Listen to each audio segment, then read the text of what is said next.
Hey, Marcus Williams, MWX Performance, here at Tampa, Florida, at my Toby's. All right. What is new for MWX in this next year? What can we expect? Ooh, next year, you kind of went out kind of far on that one. Including this year and going into the next one. Yeah, I think probably sometime in 2025 I'll probably release another updated version of the R1. I think I haven't put anything to paper yet or on the computer, so I can't say what it's going to be or what's going to happen. But I probably will do a revision of the car.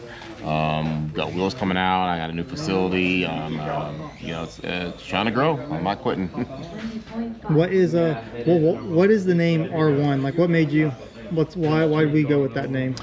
Funny, I had a poll on one of my groups, and I just asked everybody. I think you were there, right, Brian? Yeah, we just started coming up with names, and then R1 stuck. Okay, interesting. All right, so out of all the products you make, not including the kits, what's your favorite right now? Like, what's something you're most proud of, or is it just the kits like itself? Pretty much the kits. That's a lot of work. It's a lot of work. Yeah, just to get these things off the ground in a box is it's quite an accomplishment. It's not easy at all. Most definitely. Yeah, it's not easy to deal with a lot of people, a lot of mistakes, it's a lot going on. So yeah, I'm proud of the kids. For sure. I've got some pretty cool stuff coming. My knuckles, I really like the way those came out. It was really great. Are you talking about the Zero slot? The new ZS V2s are good. When you go to a track day, what's your favorite pit accessory that's a non-essential, it's like a must-have when you go out to a track day? Man, it could be maybe a tool or something.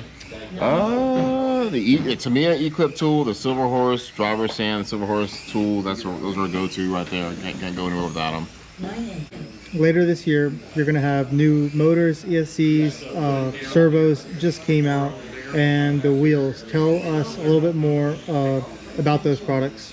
Let's see, the servo, we'll start with those are already out right now. The servos, my goal with the servos was to have a servo that we have a lot of issues with them not staying straight. Like, you'll get to a race or an event, or actually every day, honestly, you have to continually chase the center, or it won't turn the same to the right as to the left. So when I was testing servos, that was one of the requirements I had to have, and actually we got that to work. So the new MWX servos, they are also pre-programmed, so they're programmed for our cars, whereas normally I think they're for helicopters or something that's not really a car. So now I've got a program that's set for the cars, makes them really easy to drive, and they hold center, which is the most important thing for me right now.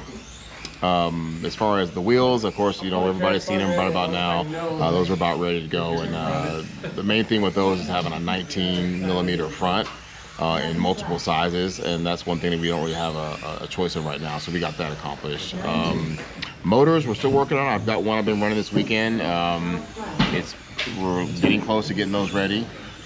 Speed controllers are taking a little bit longer. I can't quite get the combination that I want, but I will eventually get that figured out.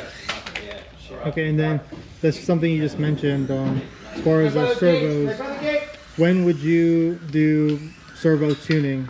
How would you use that as a setup, something to tune? I think the servo tuning to me is more of a driver tuning type of situation. I don't feel like I need to change it at any particular track, but I do feel like you want to tune it to your liking once, and once you set it, you shouldn't have to really mess with it anymore. All right, what does MWX do as far as your chassis that makes them better, or makes them why should we go with MWX over another chassis? What is the sales proposition behind going with MWX cars? As far as the kit itself? As far as the kit. The kit,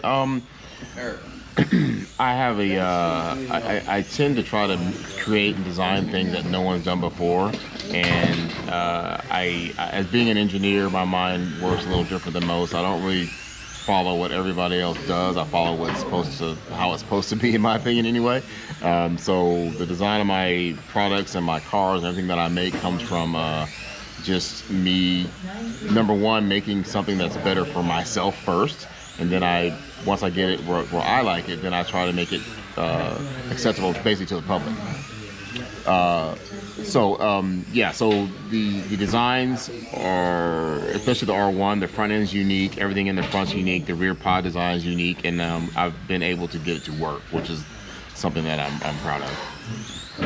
And then for a lot of beginners who are just getting into 128 scale or just racing in general, in 128 scale, when is the right time to make the jump into higher performance cars like the R1 and R1 F1? Are they beginner friendly? Is it something that you would recommend that, you know, someone after a few track days should get that to help improve their game? And yeah, what are your thoughts on that?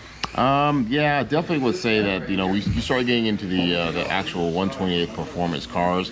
You definitely want to have your a little bit of history and in your AAA cars for sure. Everyone starts off with a box stock, so I would say that get really proficient at your AAA cars first before you jump into a pan car. The exception would be if you're just a person who comes from another scale of racing and is very good at it, then for sure jump into like the pan style car. But if you're somebody who's just starting into the hobby, you definitely want to get some time on a AAA car and get used to what's going on with the way they handle. Awesome. Thanks so much for your time, man. Thank you.